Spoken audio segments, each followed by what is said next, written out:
Nirvana means in Sanskrit, blow out. That is, exhale the breath. Cooper is the last name. Is it? It is. I guess I didn't know that. Yeah. I'm like Madonna. What's your first name then? Chris. Chris Cooper? Yeah. Is it really? Yeah. Damn, it has a nice ring to it. Yeah. Chris Cooper. Thanks. But yeah, I shortened it just to have one name. I've only known all the you as important Cooper. people have one name. I've never heard anybody call you anything but Cooper. My mother calls me Christopher, which is weird. Really? You know what my family calls me? They call me Maxie. And I hate it. How do you feel about that? I don't like it. I tell them, I'm like, guys, that's like you're feminizing my name. Yeah. Can you not do that? I'm no longer a child. It's Maximilian. You know, names are funny. I got recruited back into doing some radio stuff recently, cutting some radio commercials, and the gentleman that was there is also known me only by Cooper, but then was like you're just lucky because you have a first name that is two nicknames. And I was like, I don't know what you're talking about. And he was like, well, you can be Chris, because my full name is Christopher. And he's like, you can also be Topher. And I was like, in 44 years of life, I've never thought that I could call myself Topher, like Topher Grace. I'm not going to lie. I like Chris Cooper. No. I think that's it rolls off the tongue. It does. It gives it well, guys, welcome back to the podcast. I think I'm going to keep all that in. It was kind of fun. we open with a bang. Smack. Sitting here with Coop today. I've known Coop for a while. We got to know each other with the Legends crew. Yeah, it's been a hot minute. Yeah, it has.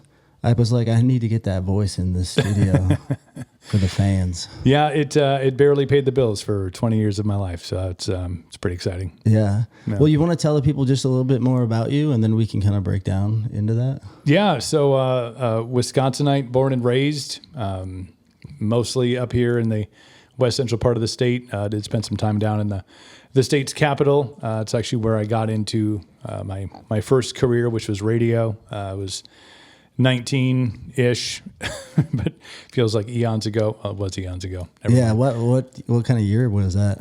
It would have been 1999. Dude, party. That was a good time doing radio, I feel like.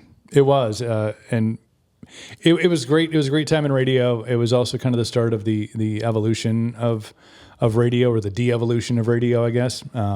So I got to be part of some really cool things. I moved back up here right before I turned 21, and continued that career up until I was 40. So you got into it. You got into it fucking early.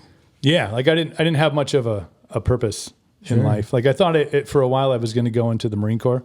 When I was like a junior in high school, that was kind of my thing. And then I ended up moving out and living on my own my senior year of high school, which led to me not accomplishing a lot of things. But it did lead me into, I was like DJing weddings and shit, and DJing high school dances when I was still in school, and led me into that career down in Madison, which led me into the radio career in Madison. That led me back up here. And then 20 some years after that, I was exited. People still want you for your voice. Yeah. Well, that's like, which is great. It's one of my attributes, I guess. Sure. But I don't know. When you do something, I think it's with any career, anytime you do something for a very long period of time, you kind of get to a point where you're like, meh, like it was a lot of fun, a lot of good memories, a lot of things I wish I could remember about those 20 years, but life keeps moving. I mean, I feel the same way about photography, to be honest, in a lot of ways. Like, yeah, I can see that. I can see that being the same. You're like, well, you also like, I don't know, you kind of get to a certain age, I think, and then you start thinking so much differently, and you're like, you start to realize how fast it's going, and then it's like, what are your real priorities, Right. And I think when you work for an organization or a corporation or a company for a long period of time, and you don't really understand like what making money is about. You don't really understand like what working for yourself or working, inside of an organization that's a lot about self-growth. You kind of get lost in minutia of it all. And then when I got out, like I went through my midlife crisis. I guess I'm kind of lucky because I did go through my midlife crisis early. Guys, we're in mine right now. Just, you know. He's in the middle of it. If you need any advice, Start a podcast. Right, start a podcast. And that's actually, I did. I started a podcast right out the gate. Did that for a while, but really started journaling just about life and everything, Sure. like what actually means shit. I had a kid at that point. You know, I was married at the time. So I kind of a lot going on and trying to figure out like, definitely could have gotten back into radio somewhere, would have had to move the family. Well, life moves on. I mean, it started radio really, if you look at it nowadays, you know? Yeah. But I'm really intrigued about, just to slow you down a little bit, because I feel like we're jumping through time loops. We just went 20 years, man. Like, real quick. Yeah. And because I love to, like, for this in the long run, like, I love kind of people's stories and like how people get started with things. So like, how did you even kind of know you liked music and kind of got into that realm? Like, how did even DJing kind of start it for you? I don't know. I think I've always been, or always had like this, this entertainer part of me that was, you know, I was kind of the funny kid. I mean, I was a jock in high school. I mean, I played most of the sports. I played football. Me too. But always was, you know, like serious about it, but not like super serious. When I was in fourth grade, I thought I was like, had a plan. I was going to Notre Dame, you know, because, you know, my grandpappy said, you know, we're Irish, so therefore you should go to an Irish Catholic school. So that was kind of what guided me through, you know, much of school, but always kind of the funny kid, always kind of, I remember at my dad's side of the family used to have my great grandmother's birthday would always be like the family reunion. And we're talking like hundreds of fucking people. Sure. It was wild. And there was either a band or there was a DJ. It was this all day like festival of madness. And we used to like choreograph performances for that. Like one year I did the Bart when The Simpsons first came out and they had like a music album. So music's always been a thing, like picked up an instrument for a hot minute and then, you know, realized that really well. I probably could have pursued it and been fairly decent, but, you know, young and dumb. And my cousin Josh was also in high school and his job was mobile DJing. So he worked for Music in Motion out of Eau Claire and he would go and DJ these things and it was like, oh, like this would be cool for you to do. And I was like, all right. You know, I was looking for something to pick up some money. And at that time, you know, making $100 on a Saturday night was like, holy shit. So like, hyped. You know, so started doing that. And then really when the company that I was working for was like, hey, we need a manager down in Madison. Now, I'm not saying that these fucking guys made a smart decision taking an 18-year-old right out of high school and being like, go manage our market in Madison. You seem like you know what you're doing. And I'm like, sure, sounds good. You know, like $22,000 a year. And I was like, oh my gosh, I'm basically going to be retired now because I'm. So when I moved down there, the office that I was working out of, which I think at one point was a closet, but it was my managing office, was in the same building as a group of radio stations down there, and kind of got to know the guys on the rock station and the guys on like the top 40 station, and we just, you know, I was like, man, this just looks so much cooler than, you know, standing in front of or dealing with a bitchy bride at a wedding or, you know, a bunch of assholes. And so like I think they put me on the air once. That must have been exciting. You remember what it was for? It was like Quinn. The guy's name was Quinn. He worked on Mad Radio 92.1 down in Madison. It was an alternative station. And he would do like these almost like an EDM, like beats. Like I think it was called Master Beats Theater. Sure. And he would do it like, I think Friday or Saturday nights. And I don't know if he like he would just like, it was local DJs and they would turn their music in and he would just kind of like talk over it every once in a while. But then he was like, hey, after this thing is done, like you just like jump on the air after the next song comes on, just like jump on and be like, yo, blah, blah, blah. So sick. And so basically after that, I started doing, talked to the program director and he was like, yeah, we need somebody to work the best shift that there is. And that's like the midnight till 6 a.m. Yeah. So like Friday night at midnight and Saturday night at midnight till 6 a.m. So your weekends in Mad City are shot. But so yeah, working overnights. And then because I was working in the same building during the day, if like the girl that worked like 10 to 2 was out sick, they'd be like, hey, can you jump up?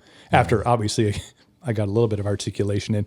Sure. Why don't you come up and work the midday shift. Well, that actually ended up leading to me getting fired from the mobile DJ job because they're like, are you taking 4 hours out of your day to go? Yeah, kind of. But no, it was just kind of, osmosis, and it gets into your blood, and you're like, well, this is what I do now. And I actually left Madison. My grandfather died, and I came back out for the funeral.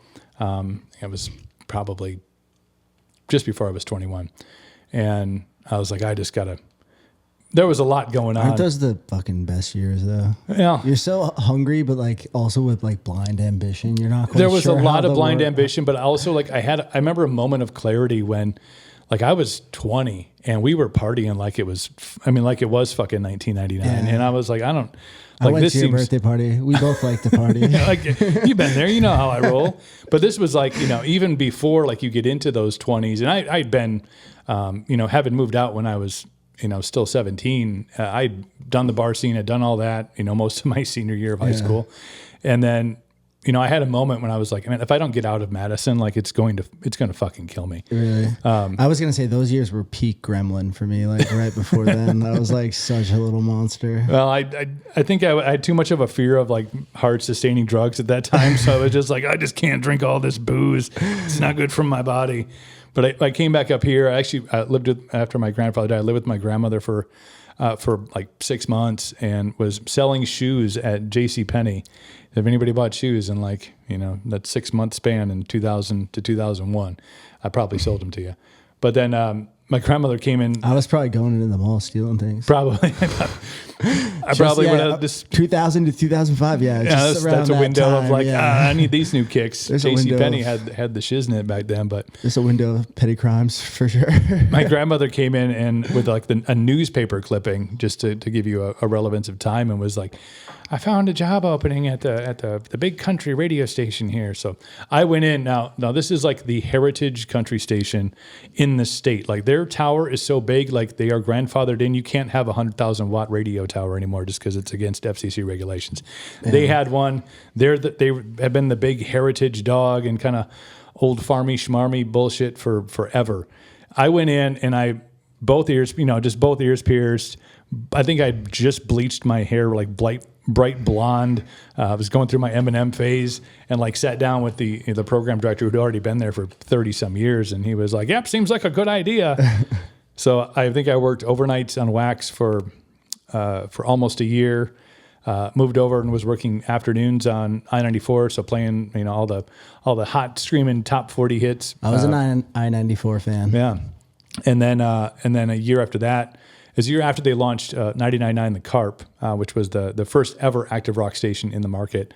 And I had come from alternative, an alternative background, having worked in a market that there was a rock station. I was like, this is like my fucking jam. So they moved, like I went a year on wax, basically a year on I-94, and then was on The Carp for the duration of its existence before they pulled the plug on that. That must have been, The Carp was huge. It was like, or at least in my world of like growing up around it was here, like I remember The Carp. Because it had never been done here, and like nobody ever like addressed that audience before. Nobody ever talked to like the fucking stoners. Nobody ever talked to out huge market here. Who'd have fucking thunk? Nobody ever catered to those people. They were all like expected to. Everybody loved 93X out of Minneapolis, St. Paul, because that's the fucking shit right there. And so the Carp tried to really lean into that. Really had like this kind of no fucks given attitude. Before it was the hip thing to do, and really had like just this cult / militia following. Yeah. We would do just the craziest fucking promotions. I mean, we did a bunch of stuff. When the beer brands were really super active, we called it the 21 Days of Harley. So it was like to celebrate one of Harley's big anniversary things. And so like 21 days ended up being 24 total. So 24 days, 24 bars, like 3 hours each. So every single day for like 3 weeks, we were out drinking and driving around a short bus. This before politically correct was a fucking thing. I mean, it had a futon in it. I mean, how old are you at this point? It was still pre-25. I think I started in the Carp when I was 22. Honestly, can you ask for a better? I mean, no. That sounds pretty ideal for that. We did a whole, the Carp calendar. was a thing for 5 or 6 years. So, again, 6 months out of the year, every Thursday night, we're out at different towny bars, getting the local, ladies out in next to nothing and being very judgmental about it. And I was not a judge. I was. It must have been good to do all that before the content game too. Like before, it was all about like just the iPhone shit. Yeah, I mean, and this is a time. It's really weird to look back. I mean, you're talking about like the emergence of social media becoming very influential, but still, radio didn't embrace it right away. I remember even when I was on I-94. So you're talking about a station that target demographic is young. Yeah. And they're like, I don't know if we really need to have a website. I mean, this is 2001, and I'm like, I just feel like this is the thing, and then like this. Anything in radio, and maybe it's changed since I've been out, but I highly doubt it. Like everything in radio is like super slow to like catch up to what's going on. Yeah. It's like jumping on podcasts really late.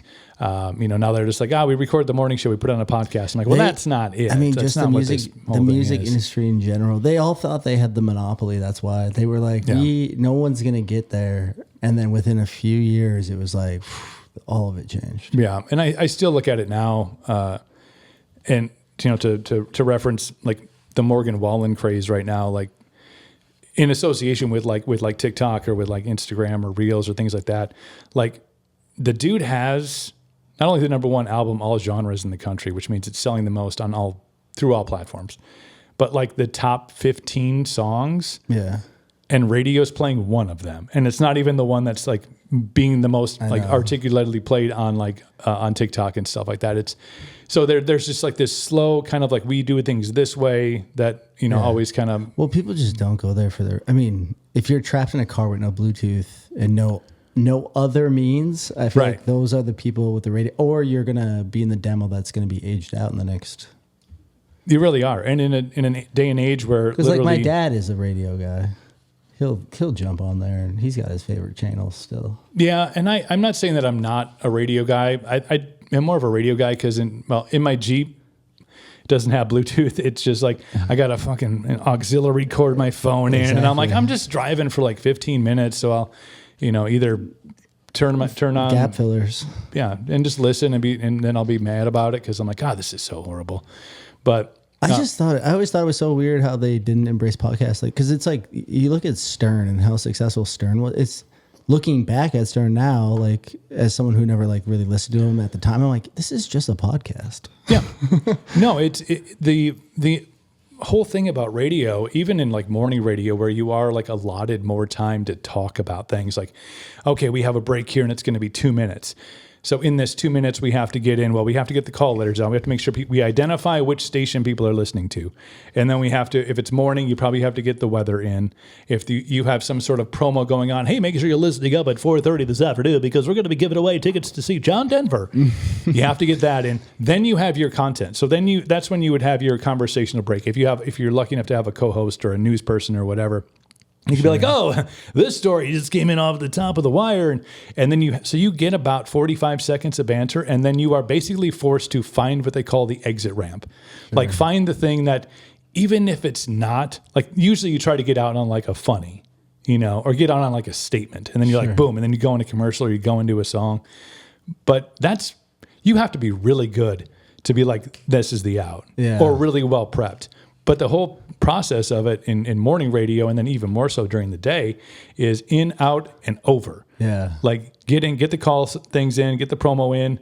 If there's something else you need to talk about, get that in, then stop talking. Yeah. Shut up and play the hits, basically, is what the thing is. I'm like, well, this makes no sense. I mean, it makes sense where radio is now, where even in our market, you have, a whole radio group where there's one guy that works. Yeah. Everybody else is syndicated from across the country. Are those playlists coming from other people then too? Or yeah, they are, right? Yeah. I mean, everybody's playlist is basically a copy of a master playlist somewhere. Yeah. People tweak it. I mean, you have, if you're a country station, you can be like, we're going to be super active and we're not going to play anything that's older than 10 years ago. And if we do, that's going to be noted. Like, oh, here's a classic from 2015. And you're like, classic? But the fuck? but there are some that you can go back and you can have a 90s library that you bring up. The active rock format is super cool because you can, like, for us, not yet, even though I've heard it referred to before, like, people are starting to say, like, oh yeah, here's a classic from Nirvana, and you're like, shut your fucking face. Yeah, I know. My 20-year anniversary from high school is actually next month. And I'm like, shit, that's vintage, isn't it? 20 spring years? chicken. It's still not going to go. But yeah, it's radio's crazy. I mean, it's still, it's a place to land. I think it serves a purpose.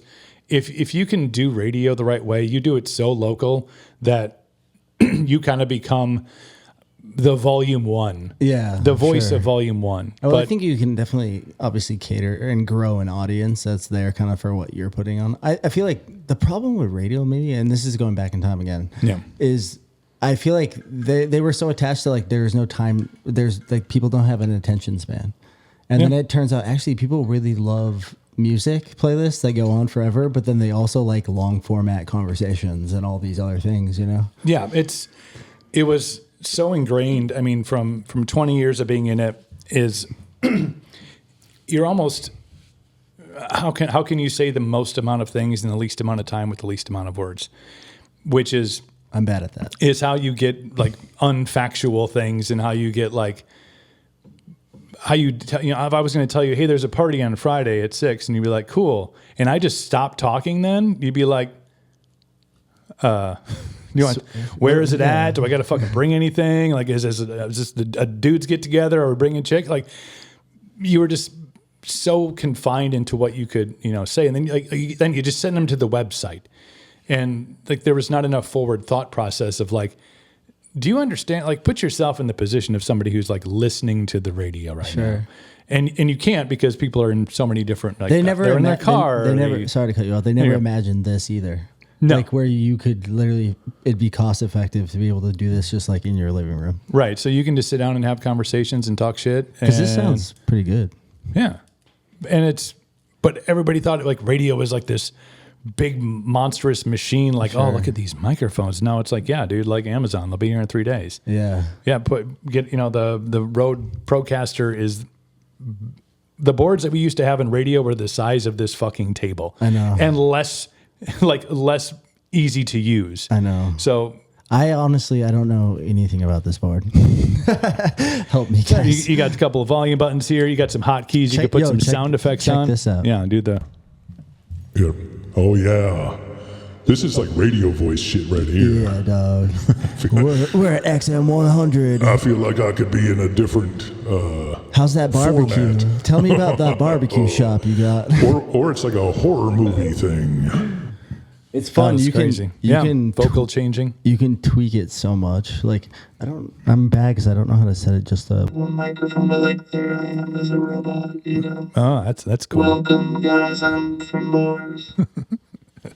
Although I think we all know AI will have a better voice. Oh, dude, AI is. I don't know. What are your thoughts on AI? I mean, it's getting scary. I talked about it. I can't what. remember the name of the program now, but that new video program that everybody's freaking out on. I have to learn it now. I can't remember the name though. I won't remember it. Is that where you can like just type in the prompt and then it creates? I've seen the one where the new ones. He types in like, I want you to create a visually stimulating like Coca-Cola commercial for a new Coke flavor called like Coke Nutella, and it's just like this. It looks like a fucking Coke commercial. I know. Then it's like add a voiceover that talks about how refreshing Coke Nutella is, and then it's like that fucking Coke Nutella. My argument, because I get scared that my job will be irrelevant at some point, but then with AI, you still have to have the person that like can tell if it's a shitty or good thing. Right? Like, you have to have a prompt. Taste levels. Of like what fits. But then I was also, the problem with AI, and if you're a new startup or something, is like those collaborations with the people that are actually in the video are what's going to help you drive traffic. That's your like micro growth tactics. And it's like, if you just do AI videos without people to tag, it's like, how do you, unless you're paying money, how do you get traction on it? Yeah. There's always going to be a way to master that system. And It's coming, yeah, for sure. Keep up or get out. yeah, but how do you embrace it? I still think there will always be like the human element that is needed, and it's like everything. It's like everything that's new. It's like, remember when phones like got really really big, and then they got really really small because we're like, we don't need that big of a phone. And then everything came back to being big. So now we've kind of settled on a pretty standard size of device. I think everything is like that. You go to the max. And hopefully you can reel it back in. Now AI may be a little bit more difficult to reel back in. It may, I think, just develop its own language and be like, I just want to make the world a better place. And to do that, they're just like human extinction. Yeah, you Makes listen to a lot of JRE too. So I'll probably just parrot things you've heard. But they were talking the other day about how two AIs were communicating, and then so that the people watching couldn't understand, they switched to Sanskrit. And they just started communicating in like a completely different language to each other. And then there's another case of where they tried to turn it off and it like was copying itself. So it was trying to make a copy of itself that it knew was going to be shut down. Well, that's like a weird, the end. I mean, just, let's live out. Let's just, stop paying taxes, and then we'll just live out the rest of our days in harmony. No, it's actually, guys, that's just a joke. Don't stop paying the taxes, and don't say that you listened to this podcast, and all of a sudden you're like, oh, these fucking guys seem like they know what they're talking about. I'm going to stop paying my taxes. Also, if you're listening to this, you already know we don't know what we're talking about. We're just having fun here. Yeah, no, AI's. I mean, we've embraced it. I mean, with Legends, the marketing company that you mentioned, it streamlined so many things for us. And, for me too. And when I think the world has just gotten accustomed to like working at bare bones. When you talk about like having staff members, like you don't have like the copyright guy and then the photo guy and the video guy and the content editor guy. So when you have to like streamline all those processes and get down to like, well, we need to get this done, and this helps us get it done. Right? Yeah. The budget is the budget. How can you streamline as many of these things as you can, or how do you take? I find it really, really useful when we'll take it because we use AI to record like all of our calls, so like all of our video calls that we do, or conference calls and meetings, and like AI will take that and give you like a great summary of what the meeting was, any calls to action that there were in there, bullet point things that need to be done. I will take that transcript and I will utilize it in AI and just be like, hey, I know we talked about this, and this. Can you break this down and then give me like 3 examples of how we could put this into fruition. So it does a great job of thinking it's like things you could do and think about if you had like all the fucking time in the world to do it. Yeah. And really like, I'm just going to take the next 3 hours and put my wrist and my thoughts and down on paper. And for me, it kind of gets rid of those excuses that I would have for like organization, or if I'd be like, well, if I was only better at writing, I would do this, or if I knew how to structure this better. But it's like, it will answer those questions. It'll tell you what to do. We were just having this conversation with Nicole, my partner, and we were talking about education. So we were talking about like my kid just got through his freshman year of high school, and I was like, I never thought I would be the parent that was like really not that didn't give a shit about the curriculum, but was like wanting to advocate for like, do you understand this generation, these kids that are 4 years removed from maybe college, maybe the military, maybe whatever, like they live in a world where outside of the 7 hours that they're in school, they're utilizing all of these tools for whatever else. Like, hey, like how do I beat like level 4 of Call of Duty? Like they're figuring out like ways to utilize AI like it's their fucking like their encyclopedia. It will be their friends.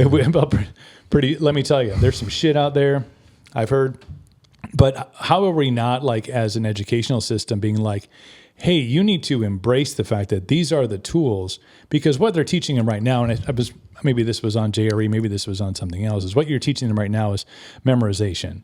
Like go home, read this, memorize it, and then repeat it back to me in this particular order. And as soon as they do that, that information's fucking gone. Yeah. Like if you are interacting with it and there's criteria on how you can use it, not like here, write me a report on Napoleon Dynamite or just Napoleon. I prefer the Napoleon Dynamite. Bonaparte. if there's a way to have that interaction where they're having a conversation with the all-knowing AI, like how much more retention do you have there? But there's this whole like, we're going to tell them not to use it at all. It was like when I was a kid and they were like, you're never going to be walking around with a calculator. You're going to need to know this math. I know. And I'm like, fuck, dude, I have a machine that has every answer to every question that's ever been fucking asked right now. I know. And I don't use it for that. I use it for stupid shit. I use it to watch, dancing. My own reels over and over and over again. Getting my fucking numbers up. No, the best reels out there right now. Have you seen the Sasquatch reels now? Oh yeah, like the AI ones. Sasquatch. Yeah, those are fucking amazing. And those are the one, like that's what you got to keep up with. You got to keep up with that tech because that shit's gonna. If you're not utilizing it, you're just gonna be. Someone else will take your job. Oh, I think they're so fucking hilarious, but also I'm really glad that it kind of pushed that whole like baby podcast fucking thing out. Yeah, that was cool for like a minute. Yeah, like oh look, it's a baby Joe Rogan and a. It is crazy how good it's looking though. Yeah, but I mean, creatively for me, I've used most. I don't know if I've used most of them, but I've used ChatGPT, like the premium one. I've used Midjourney for my creatives, like for creative design work that I have. A lot of times I'm going sideways. It can be very rough to use sometimes, where you're like, actually, I could just build this quicker in Photoshop. But what it's really great for me, design wise, is just getting certain layers that I need, or giving me a structure, or just some, like say it gives me something I can just like pull from the photo and put on what I need. It's just inspiration, just like a little guided inspiration. Because if you put like, at least this is what I've ran into. If say you've got like a vector file with a logo and you put that into ChatGPT and you're like, use this logo.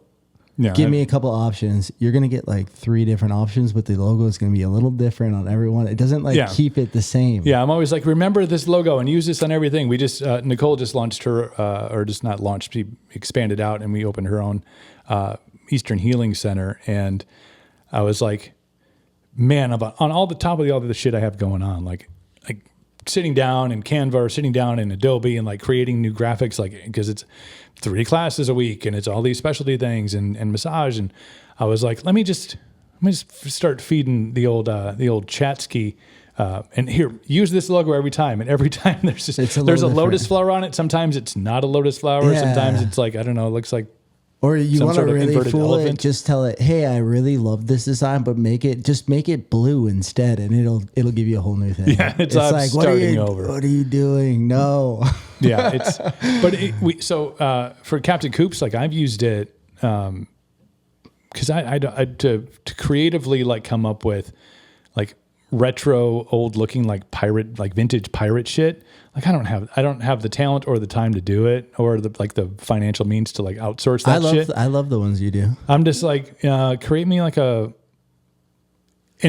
it does understand as like the theme. Like it'll stick with like our vibe. I'm like in our Captain Coop's vibe, like I need an image of like 3 bearded pirates that are pushing a casket out into the sea. Yeah. And it's like, fuck, here you go. And I'm like, then I'll be like a guy like giving a thumbs up. And I'm like, minus the guy with the fucking, let's like, fuck this guy. He's out. But yeah, it's got its fucking skill, I wanted to do one for this drink. It was, I can't remember the name, but it was like blue raspberry drink. And it was like this black dude with a guitar. And then I was like, oh man, I really love this. Just change it to like this other color. And then it changed the black dude to a white dude. And then I was like, ChatGPT, why'd you change him to a white dude? And they're like, oh, sorry. And then it gave me like a Mexican dude. And I was like, no. Wait, no. I was like, I love the black guy. Go back to the black guy.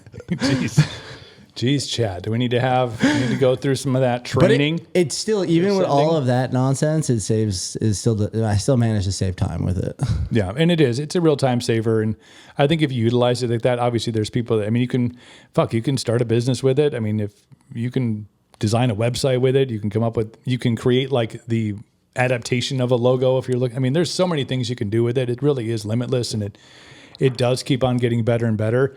But at the end of the day, you have to use it. Yeah. And I think everybody thinks, oh, everybody's using it right now. I'm like, there's plenty of people that are like, I'm not My fucking only touching fear that shit. is them putting it into like weaponry, and then it's like, which we all know they're doing already. No one wants it. They're all like, oh, let's talk about how bad this video is going to be for us. It's like, no, let's talk about the fucking dog drones that are going to have it. Yeah, I mean, we're Use it for good or use it for see evil. that video Slaughter Bots? It's I don't know like if I have. where they release like 100,000 little drones from an airplane, and then it like targets people. You ever see that? Like, No, but I feel like I can visualize it. guys, I'm gonna throw it in right here, It's coming into the. and I'm gonna show him Botsky. this because it's crazy. I'm trying to do more where I like put some stuff in it. It's not long, and I can trim this void down a little bit. This is my boy Jack right here. What up, dog? Cat. I brought him from LA. He had 8 children. Hey, how glad are you that you're not in LA right now? Oh God, I know. Jeepers. Also, although it does seem like they're cyclical out there. It is every, This is it. This is 15 it. years, 20 years. Is it really 8 minutes long? I hope not. You'll get the gist. quick. Get to the point where they just start fucking we can zapping we people. can cut this, dude. Not quite. Almost 3,000 You know that. precision strikes last year. We're super proud of it. It allows you to separate the bad guys from the good. It's a big deal. But we have something much bigger.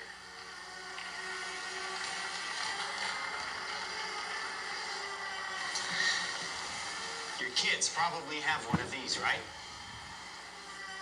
Not quite. Hell of a pilot? No. That skill is all AI. It's flying itself. Its processor can react 100 times faster than a human. The stochastic motion is an anti-sniper feature.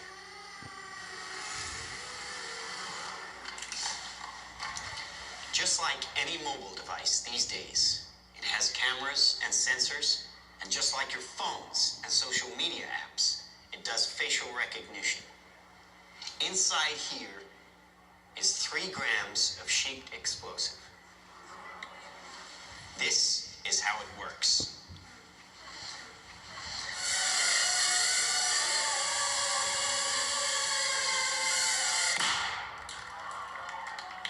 Did you see? Jesus. Too long, but No, that was, man. That definitely could be built. I know. Or it's scary. has been built already. That could already exist. They could already be using that. They could be deploying that. We don't even know. That'd be wild. But it's That's the AI race. it's you watch all those movies about like when we're fighting robots and the AI revolution and the humans section off themselves into the ones and then they become like half human, half droid, and Cyborgs. then a little cyborg action. You get the eye that can see everything. Then you have like the human faction. I mean that to say that's just fiction. Like we're getting closer to that being legit. What the future looks like. The future's getting But don't forget to crazy. pay your taxes on time. You need to, otherwise they'll put you on a list. They will automatically make you into a cyborg.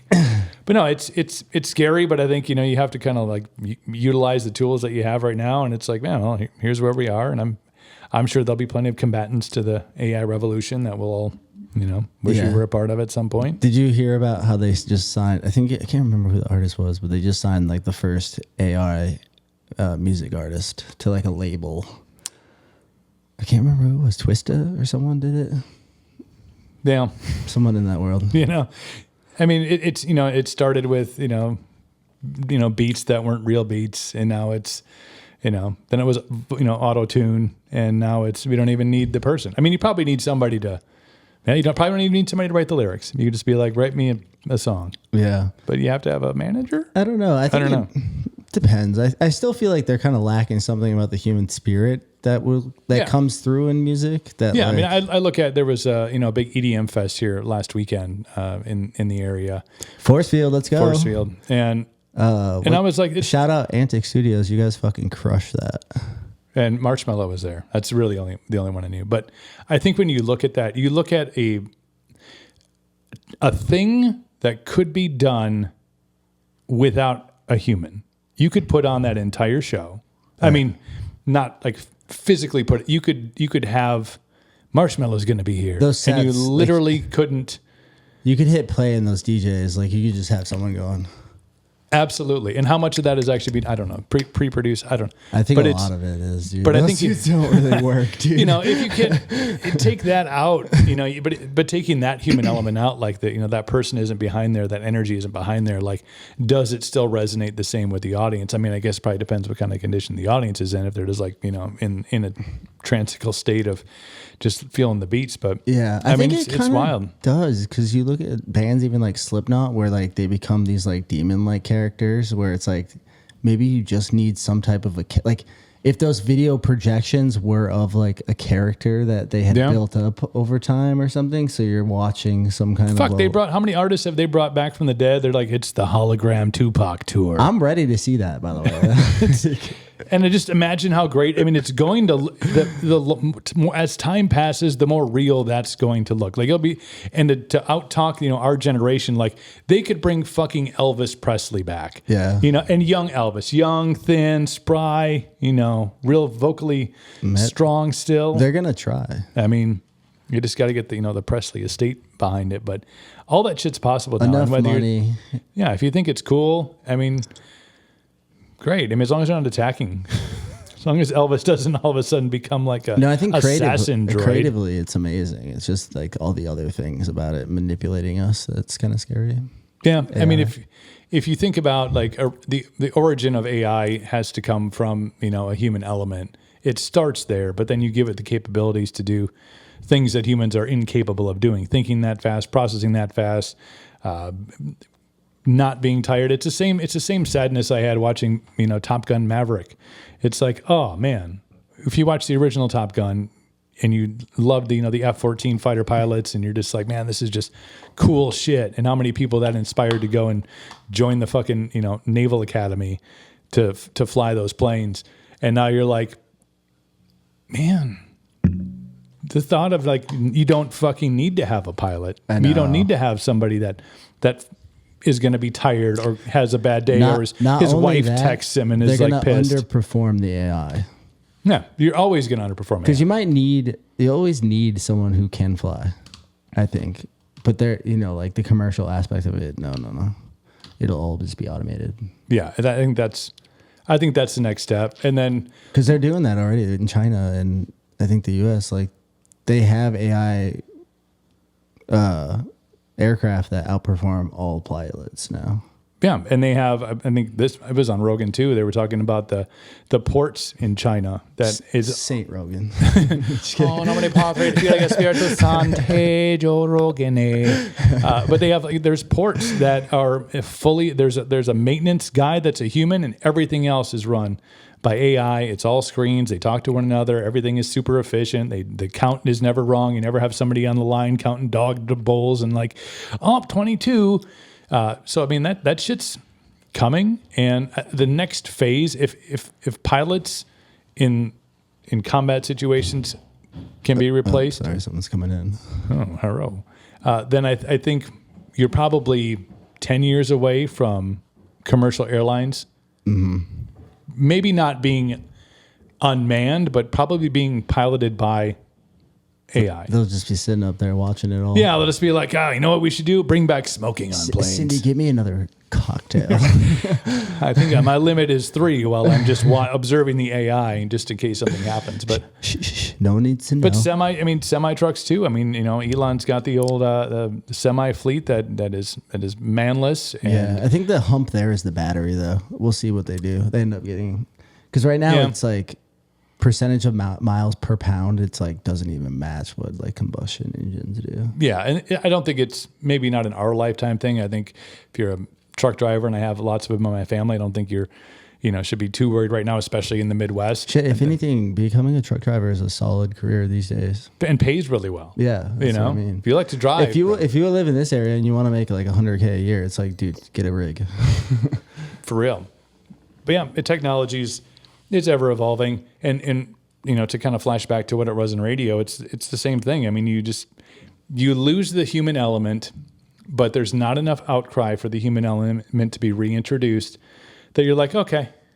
Like nobody bitched enough when a lot of radio stations went to like voice tracking, so like pre-recorded shows, or they went to syndication where you're like, you telling me that Ryan Seacrest is on the fucking shores of Half Moon Lake? No, he's fucking not. He's in LA or he's in New York recording this show. Yeah. But everybody was like okay with it because you kind of want to have, as an audience member, you kind of want to have this like, oh, like even though we're in the Midwest or you're in like a smaller town, you're not in New York or LA where it's pretty common. You're like, man, like we're hip.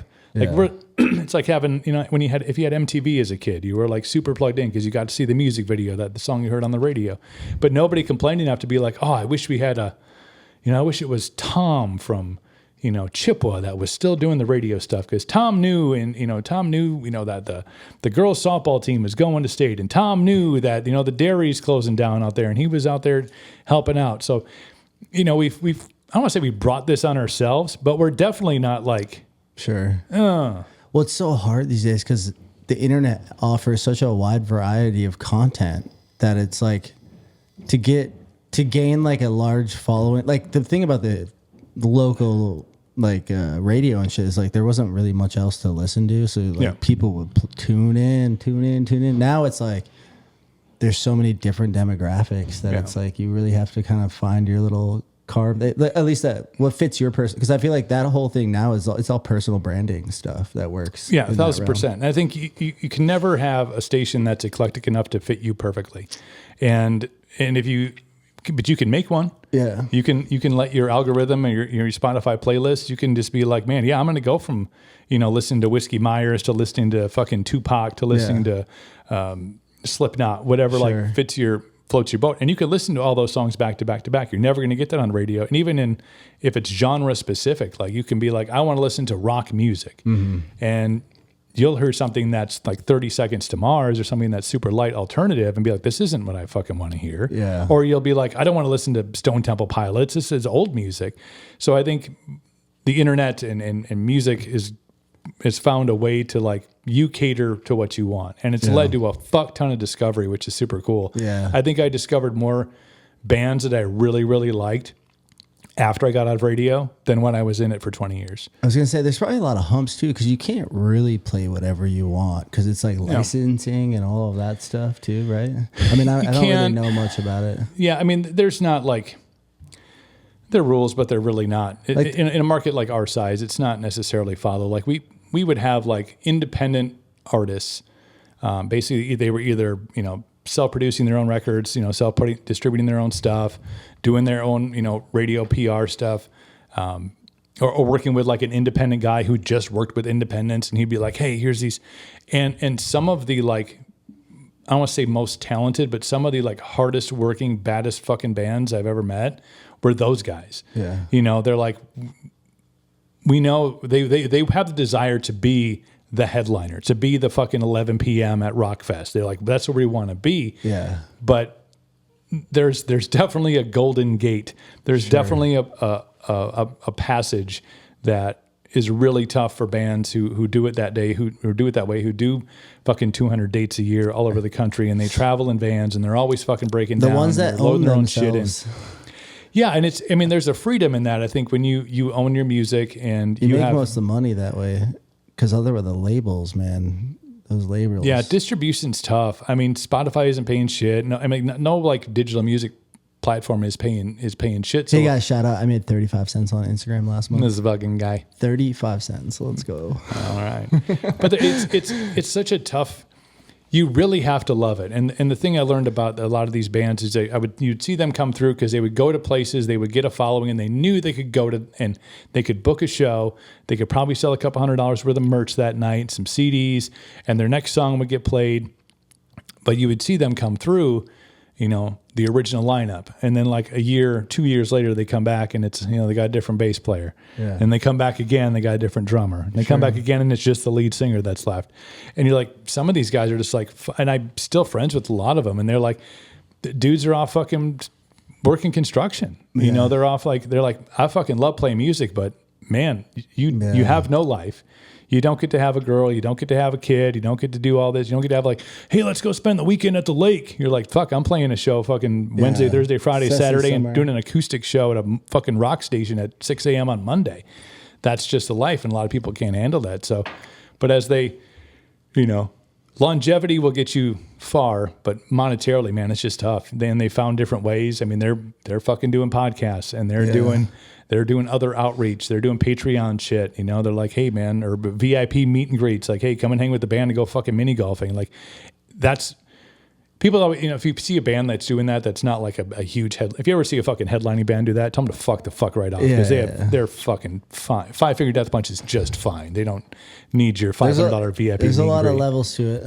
But if you see like these guys that are coming through and they're playing like a Thursday night at like a 200 cap room, and they're like, hey, like, $75, and that's not a fucking money grab. That's like, if the axle goes out on this fucking van again, we're going to miss 3 shows and we're going to be off to it. Just, and getting your 10,000 hours in usually, I mean, if you're lucky, if you've kind of done it right. The struggle bus. But it's hard. I know a lot of bands that they make it work. I mean, my girlfriend's playing in Spain right now. Yeah, man, she's on tour making it work. And there is fucking something else to be said about like that drive, and that's why the bands that would come through, like the members that were still there after 3 or 4 years of fucking grueling touring and having to cut your own fucking record, and nobody's putting it out into distribution, nobody's pushing you at radio, you got to do it yourself. Like the fuckers that are still doing that shit, that's hardcore. Yeah. That's like. And they're jumping. Hey, if we get a chance to tour, like they go and do it. You got to be. I mean, if you don't get the label behind you, you got to want it. Yeah. And rock's really tough right now. I think everything ebbs and flows. Rock's actually, the younger kids are starting to get back into that shit. I think we're in a pendulum swing. I just had a 19-year-old who's in a rock band in Eau Claire, and they're doing pretty well. And like the scene here is actually kind of bumping for like the younger kids. It's been, man. When I was fucking first started in radio here back in the early 2000s, man, the fucking rock scene around here was fucking epic. Was it? There was a back and forth between bands from here in Minneapolis, even Chicago, and every weekend there was 3 or 4 venues that were you had to fucking decide, or we didn't have the Uber back then, so you had to really coordinate your life. It's hard because we don't have the venues now either. The venues are few and far between. A lot of them aren't. A lot of them catering are to like that. too big for like the small town show. Right. And the problem was before is that we had the small venues. We didn't have a big venue. Yeah. And the thought was like, well, if we had the big venue, then you could bring in that B-level act that can do a 750 to 1,500 seat room. But we also need to have the 150 to 250 room where you can have, a little metal fest at night, or you can have like a bunch of new metal bands get together. I think... Yeah, I mean, this is very local. We're talking, but super hyper local. We'll see. There's still a couple. The Plush, shout out the Plush, shout out. What's that other one? The Rolling Stone one. I can't think of the name of it now. I don't know. Stone's Throw. Yeah, but we've been.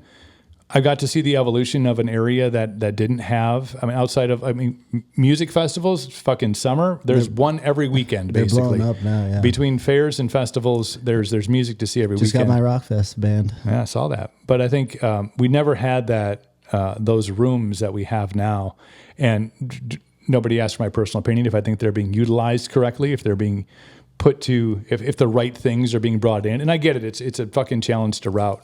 But you're on a major routing highway and you got the fucking Beach Boys coming in. And I've heard the Beach Boys these days. It's like, I get why you brought them in now, but I don't know. I think it's tough. It's just hard, but I think it's growing. Give it a few more years and it's going to start getting. And I just bitch because I don't go out past 9 o'clock. I'm just that old guy that's like, man, that's going on tonight. And it's like, man, let's watch another episode of Wheel of Time. Sounds better. Yeah. That's so funny. I have been struggling with going out myself, and then I keep getting sent to festivals now this summer to like shoot stuff. And I'm like, I like it, but I also don't love running around a festival with a camera. Yeah. I'm like, everybody's having so much fun, but I have $5,000 in my hand. I'm just going to walk with this shit above me. And everybody wants you to take their picture because they're like, I'm the shit. Look at me. I'm the best at the fest. It's only fun if I get a media pass. Otherwise, it really is. I don't speak to spoils because I I was definitely spoiled for many years and had opportunities to meet almost everybody that I've ever wanted to meet. And Who was the person that you met that you were like most starstruck from? starstruck. I don't think it was starstruck. Or just like, you were just like, fuck, I can't believe this. I got a chance to interview Kiss, Damn, that's fucking sick. and That dude's huge. I've seen him in real life. Yeah, I've Gene Simmons never is- met him, but I've seen him from a distance. well, imagine him like in like flats, and then like imagine him in their fucking stage boots, which are add another like crazy. 17 inches. those guys are geniuses. But yeah, so I had an opportunity at Rockfest when I was, working in radio to interview Kiss, and I don't really get like super nervous about that kind of shit because I always give myself the old, they want to get up every day and they put their pants on Just the same way. Get in flow. Don't even think about it. Don't even think about the fact that they're, it's fucking Kiss. I do this every day, sir. Yeah, and it was like totally fine. I was waiting in the green room for them to come back for the interview, and it's like video recorded. They put it on the fucking jumbotron, and like right beforehand, one of the gals that works at the festival for the production crew was like the biggest fucking Kiss fan, and she's like, "Are you fucking ready for this?" And I was like, "Yeah." Like, I've talked to her, like I've done hundreds of interviews with hundreds of different bands of all levels. And we always shoot the shit beforehand. She's like, "No, this is fucking Kiss, man. Like, if you don't know your shit, they will just stop the interview." Do you know? Like, and she knows she's a production person. Did you know like their stage specs are like the biggest that have ever been here, and like it's even actually bigger, but they couldn't fit the big stage. Like, and I'm like, yeah, I don't know any of this. So when I walked in, I was like, fuck. Damn. So I just went with the old, like, let them rile up the crowd. Like, Yeah, are you fucking ready? Blah, blah, stick your tongue out, throw some blood. But yeah, that was pretty intimidating. Meeting Sammy Hagar was probably the coolest fucking thing. Damn, that's sick too. Fuck. Sammy and Michael Anthony. So like the Van Hagar, two of the Van Hagars, and Jason Bonham. So you got John Bonham's fucking kid. Yeah. And they were there with the Circle when they were out touring. So that was cool. I mean, it's like the up and coming guys are super cool, and a lot of them are very gracious. My kid got a chance to meet Lizzie Hale and Hailstorm, and that was like, I don't really know who that is. yeah, Google it. You'll thank me. Super talented, but super good. It's hard because for me, it's all about like an emotional attachment, and it's so Right. true that you build that so early on in life. You really do. Like And I as think I get older, like the more I'm like, I don't really care. But for me now, like music I like that I will like actively seek out really has to like seek me out first. Like Sure. somehow, some way. it's gotta find you. And I luckily I have a pretty eclectic group of friends, and some of them like when Phil gets in like a Phil mode, he'll be like, "This is what I'm fucking jamming to, bro," Fuck yeah. and I'll be like, "All right," and I'll go down that rabbit hole. But like a lot of times, it really needs to find me. Otherwise, if I'm looking for like comfort and soothing, like I'll just go to the shit that I know. Well, where are you going for music nowadays? Are you a Spotify guy or an Apple guy? I'm strangely enough, I think because it's just where I Are you gonna say started. Pandora? I'm on Napster, motherfucker. I'm still downloading shit for free. That'd That'd be a pain to download. really, I'm gonna fucking wait. The shit does just play. Shit, my phone is full again. No, I definitely am an Amazon Music guy. I think Okay, Amazon.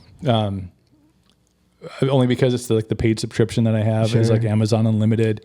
I think I just like it's like the first thing. It was the first one I downloaded, and I was like, oh, this is fine. They're all kind of the same, I think. I mean, podcasts, yeah, Spotify, obviously, jam on there, but yeah, Amazon Music. I'll just usually find myself getting to the end of like an album, of like say Whiskey Myers, and then I'm just like scan down and be like what do they recommend what to do they listen to recommend? next?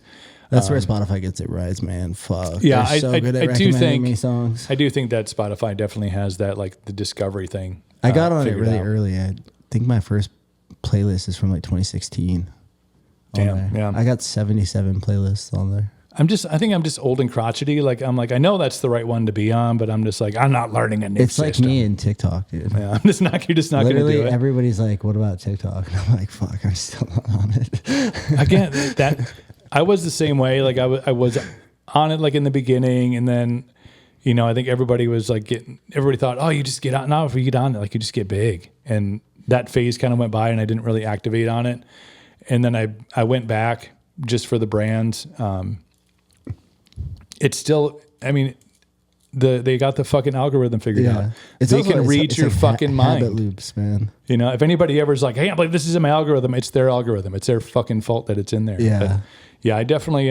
Sometimes, man, I get some weird things on Instagram. I'm like, where is this coming from?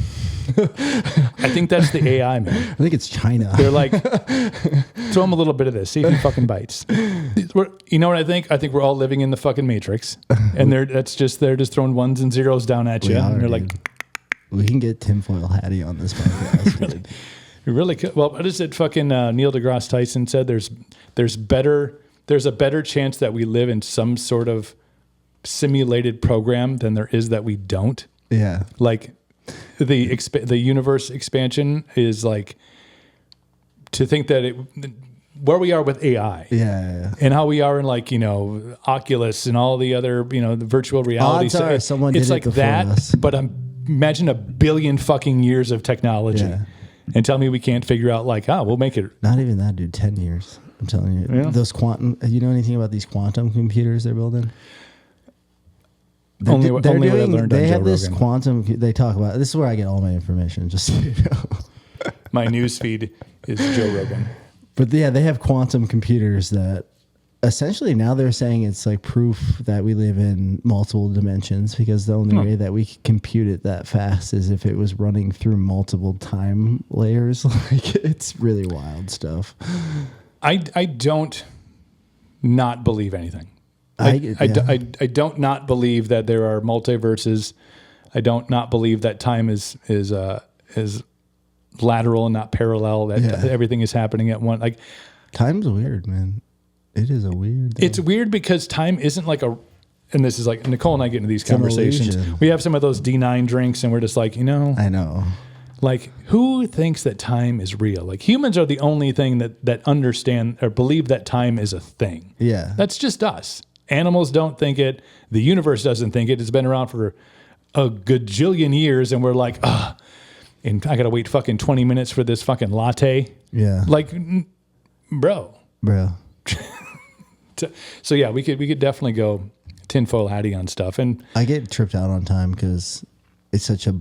I'm a big fan of Terrence McKenna, who's this like ethnobotanist from like, I don't know, it's 70s, 80s, 90s. I think he died like early 2000s, but he has this theory about time, about how time is speeding up, but also that we're like, he came up with the stoned ape theory that humans essentially evolved from like eating psychedelic mushrooms, and that's how kind of we had our advancement. right, okay, yeah, And but then he talks a lot about like what is time and how it is such an illusion, and how time like imprints on us in a weird way, and how like higher consciousness is like pushing us. And then you hear on Joe Rogan, he talks about how like humans are just the sex organs of like the machine world, and like we're here at the perfect time to build this like AI thing, Right, that so will that it can- essentially become the thing at the end of time, because it will, the way that it will function, time won't even matter. right. It'll just be. Yeah. It's pretty wild. Yeah, You know, I have one more fun little wild thing that I know is like an internet thing. Everybody's read it, but the fact that like trees are actually more rare than diamonds in the universe, and that like trees are like one of the, like wood is like one of the most like scarce resources in the known universe. And we're just like, fuck it. Fuck it. Because Cut it's from a That's living blocking my organism. view of the road. I would like you to cut that fucking tree down. I know. I looked at Yeah. this office. They want to throw me in today, and it's like halfway retiled. Well, they're just putting like shitty laminate over the wood floors, and the wood floors are like this in here. And I'm like, no, let's just keep the wood. We floors. that They look renovation so we much just better. Nicole's we just did renovation in that old ass building down up in Chippewa, and it was, beautiful hardwood floors. The front was still hardwood, but it had been fucking destroyed. But the back was like, I don't know, they tiled it, but they put so much fucking shit underneath there. I mean, I was like chiseling the fuck out of it, and then we had it all I was sanded back literally down. And the opposite of today. I was peeling it off, going, "Wait, is that glue? What is that?" no, this was like, king, and it was. Yeah, they got real aggressive with it, and probably asbestos, but whatever. Yeah. It's just time that we have left. Speaking of time, we're about an hour in. Nice. I'm gonna cut it a little bit, so maybe we go a little bit. Sorry, I'm mumbling. I was thinking we could maybe circle back into just like kind of where you're at now with like podcasting and like if you have any advice to people that like want to be in this space or anything like that. Yeah, I mean, we could talk for 2 hours too. I don't. We could.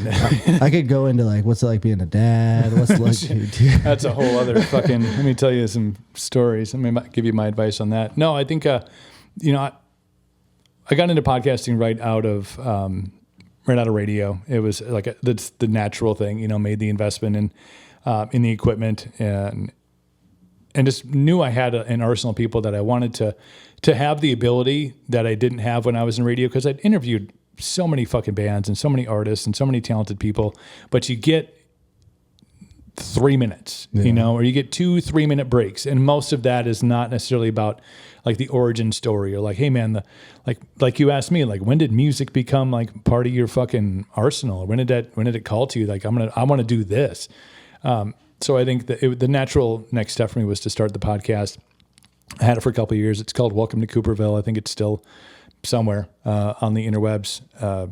But it was a great opportunity to go from that kind of short form, like, oh, you got to grab their attention in 6 seconds, otherwise you're going to lose them. Sure. To like let's sit down and have a conversation with somebody about like what this is really like. You know, sure. We get to see, you know, when you see a band on stage and you're like, you know, you see the show, you see the finished product. What does it take to get to that point? So no, a lot of great conversations on there. Super fun. I missed out a little bit because it was kind of before the Reels, TikTok clipping, you know, being able to grow that show. Never too late. It isn't, but like we talk about time again. Yeah, we circle back to time. It amazes me over the course of a day. I used to think that days would drag on, especially during the week. I'd be like, man, just like, I just want to get to a Friday or get to like, you know, this next thing that's coming up or this next event.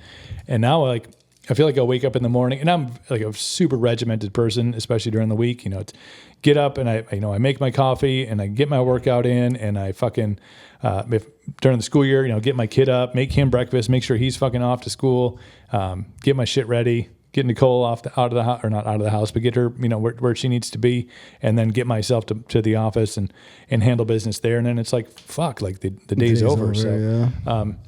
It's my struggle right now. You know, bandwidth. I always used to say that I didn't think I had a bandwidth that I could always I can always add another thing. You know, got out of radio. You know, started, you know, working for Legends in Maxville. It started. You know, I was emceed Country Fest for a year, and then I was working at the fest grounds, and the podcast, and then started, you know, a beard care company somewhere in there too. And I was like, I started an apparel company. I'm just going to do all the things.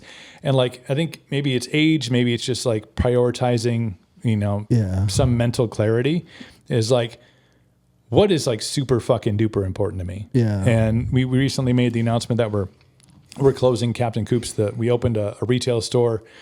We made the decision that was mostly financial, but also like, man, I love it. I love the product. I love the energy. I love the thing. But 7 days a week working is just not. Yeah. It's not for me. It gets hard in these small little communities. Yeah. There's just, you know, we've had a lot of people that have talked about like, well, you know, the economy's this. I'm like, we were out on Lake Wissota multiple weekends in a row. And I'll tell you what, I'm going to all these fucking places on the lake. Nobody's that afraid of spending fucking money. Yeah. They're not. It's like summer in Wisconsin and maybe it's seasonal wherever you happen to be watching from. But I think it's brick and mortars across the board. We thought that it was going to be different in the location we were in because we thought that a smaller community would be a little more like, let's get out, let's go and walk downtown. Let's go to so-and-so's little coffee shop and let's go to, you know, this cute little boutique. And here's the guy that sells this on the corner and really like embrace that almost like super retro 70s, 80s small town vibe. Like, oh, everybody goes, they have music in the park on Sundays and everybody just kind of goes out and the farmer's market's down there. And it's, you know, I don't know. I think, but then they go and buy all their Christmas presents. Then they're like Amazon. Well, my husband buys beard stuff. Where does he buy it? I don't know. And fucking, you know, Walgreens. And I go, well, to each his own. But I think you just have, I think the thing about business and how it all correlates is like the ability to learn from it. Like, I don't consider what we've done in making the decision to close the store to be like, oh, we failed. It's like we learned how to not do that. How this does not function. Sure. That's either profitable or that's like self-fulfilling. Sure. Like if it was bringing us a bunch of fucking joy and it was like, hey, we're just making ends meet. Yeah, maybe. But we love it. Yeah. Then I totally get it. But then when you look at it and you're like, well, shit, if we ever want to do anything else outside of, I mean, because I have my office job, you know, Nicole has her studio. We had both of our moms were working at the store like a day a week each. And Nicole was working a day at the store and I was working like Saturdays and Sundays. I'm like, you do realize that we are collectively putting in like 140 hours in a week. And we're not going to be able to go and have experiences, which I think have become more valuable, which has given me some perspective on like the things that I want to do. You never know when it will reapply to your life later on. Yeah. And we even said that in kind of our farewell post, is that like, it's not a goodbye. You know, we're not, you know, the seas weren't as rough. Totally. It's like, you know, everything evolves and we'll still have an online presence, you know, for the time being. And maybe there's some evolution with that and maybe there's some pop-up stuff or maybe we end up somewhere else. Yeah. Like, but we enjoyed the journey. We enjoyed the ride. Fuck yeah. It makes me think of this one time I did a clothing brand. Actually, it was probably like 7 years ago now. It was called Ecstasis, and then I had another brand called Flow, and I did it, and it took a lot of work to get it off the ground. It was like all set up kind of through drop shipping. Yeah. And then, you know, it just was kind of creeping along, and I was like, you know what? I just don't love this. Yeah.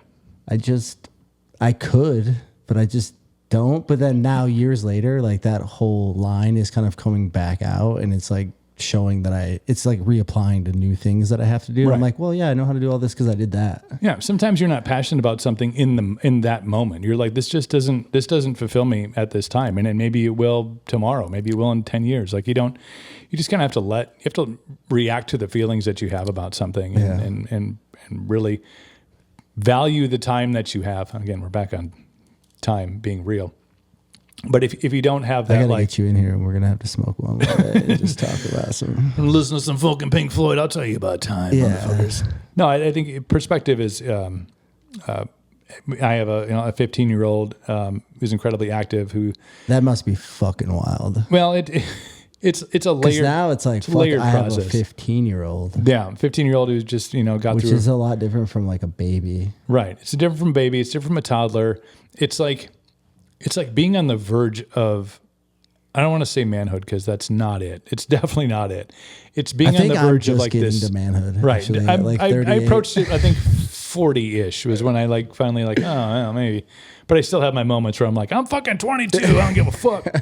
But there's like 15 is like the year of like, you're on the cusp of this freedom at 16 when you get your driver's license. And then you're kind of in charge, getting your first kind of real job, like all of these big first things that really start to, as much as you can form a child from 0 to 15 and like do this, don't do that. And half the time they don't fucking listen anyway. So it doesn't really matter.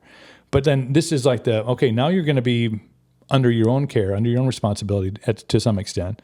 You're going to be in charge of by others, if that's a job or obviously at school. You're going to have the ability to walk out of this house, put your keys in your ignition and drive to your job, drive to your school, drive to meet your girlfriend, drive down to fucking Dairy Queen to get an ice cream cone. Like you also have the ability to completely fuck up your life. You can definitely fuck it up real quick. And that's the most difficult part to get into a child's head is like your decisions now. Yeah. Legit. Like whether or not you fucking, took your vitamins this morning is one thing, but you could literally change the trajectory of your entire existence with one choice. Yeah. And they're like, what? Huh? What do you mean? Put a condom on. Right. I mean, for real. But I don't want to talk about... Not saying this is my kid, but it totally is. I don't want to talk about that. Well, we're going to fucking talk about it. Guess what? Because guess what? I don't need to be, a 45-year-old grandfather, and you definitely don't need to be a 15-year-old dad. Yeah.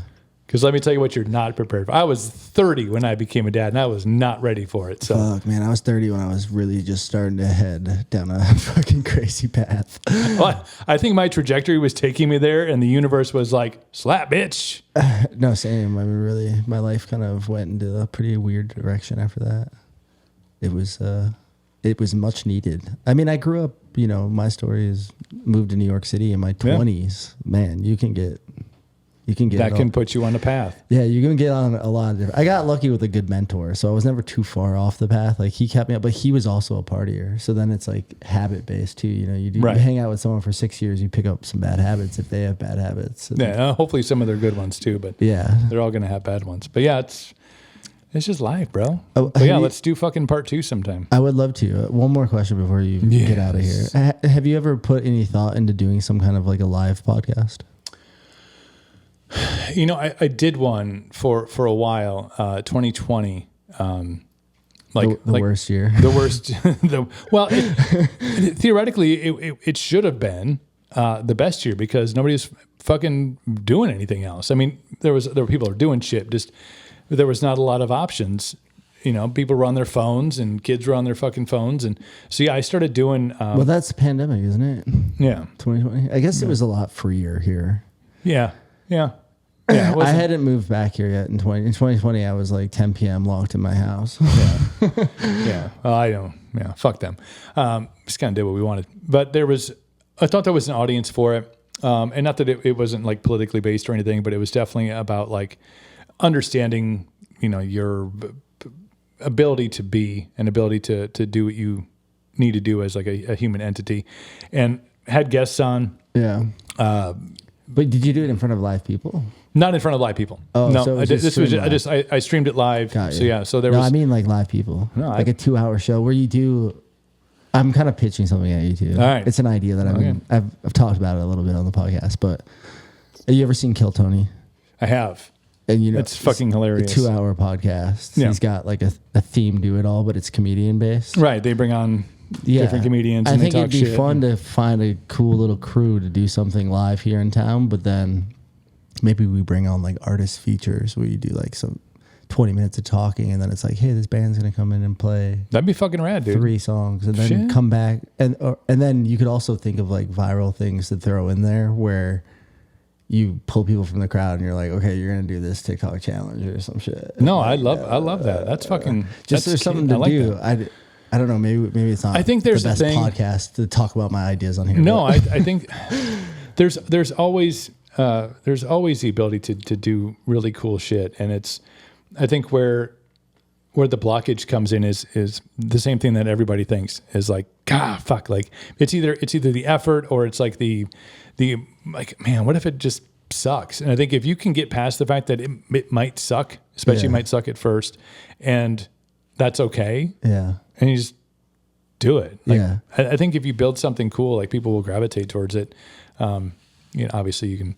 The thing is building an audience. That's the part that's not quick about it. Yeah, but I think if done right, if you start small, I think say you do it in a room where only 100 people can go, or even smaller. Yeah, or you have it at have a bar with a little stage, and it's ambiance, and you can be like just a table. It's just like Kill Tony. Kill Tony's like a table. They got. Yeah, they just have host, fucking handheld microphones and they talk shit. Guests. Yeah. And then they have features. Yeah. I think it's a fucking great idea. Just for fun. I'd like to be a part of it. Funsy. I think we should talk about it. Yeah. Anyways, dude, thank you so much for coming, dude. Shit, yeah, bro. Sorry about the weird handshake. We're kind of bottled into this. It's real tight in here. We're tight in here, dude. Tight and bright. Guys, thank you. You want to tell the people where they can find you? Everywhere they can find you? I'm on the gram at the Captain Coop. Otherwise, Captain Coop's Trading Company is the business. Between Two Wrenches podcast, Phil and I host that. Phil's been on. I know he's been on your show before. Oh yeah, I didn't realize we were drinking like 140 proof whiskey that night. I'm a little upset we had to do this in the afternoon, but you know it's a school night. Sorry. But yeah, Phil and I do that not as often as you do, but every once in a while we'll throw a podcast out. What the fuck else am I? Yeah, TikTok. It's all at the Captain Coop. Captain Coop, dude. Well, thank you so much for coming, guys. Shit, y'all. Don't forget to like and subscribe my YouTube if you're watching it this far. I'm sorry. You're probably hearing this on everyone, but love you guys. Bye. We are not AI. Bye, humans.